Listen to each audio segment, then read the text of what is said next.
Hi community of awesome, I'm Ava J and this is Bookish Pixie. So one thing I've always had an interest in is languages. So it's a little surprise then that when I started writing fantasy and science fiction works that took place on other worlds, I started thinking about what kind of languages people on those worlds would speak. But making an entire fantasy language can be confusing and complicated, and where do you even start? So today I'm going to share with you guys the steps that I take when creating a language for a book. First, decide how in-depth you want to get. You do not have to create a fantasy language just because the characters in your book speak a language other than English. So how detailed you get, whether that means just mentioning that they speak a language other than English and leaving it at that, or actually putting in whole sentences or words into the book, is totally up to you. So the first step is deciding how detailed you're going to get, both in terms of how much you're actually going to put into the book and how much you need to know just to write it. After you've decided that, if the answer is that you want to do more than just vaguely mention they don't speak English, then you'll want to. 2, decide what your language will sound like. A good way to start with this is to listen to audio samples of languages from all around the world and decide what kind of sound system you want your language to have. You may decide you want to model your language after one language, after many languages, after some fantasy languages.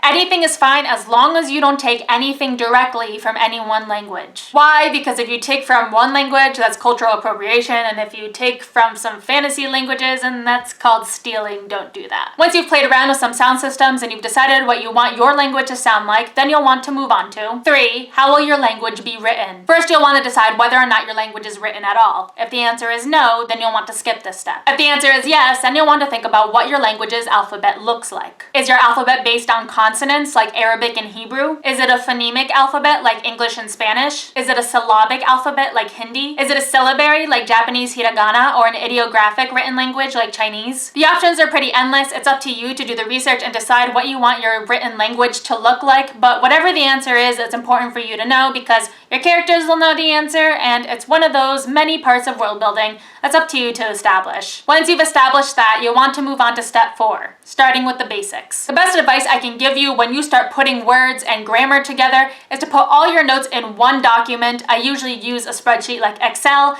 and log everything in there. The reason it's so important is because A, it keeps it all together, and B, it makes it much easier for you to look at what you've already established when you're creating new words and sentences so that you can make sure that it all fits together and sounds like it's part of the same language.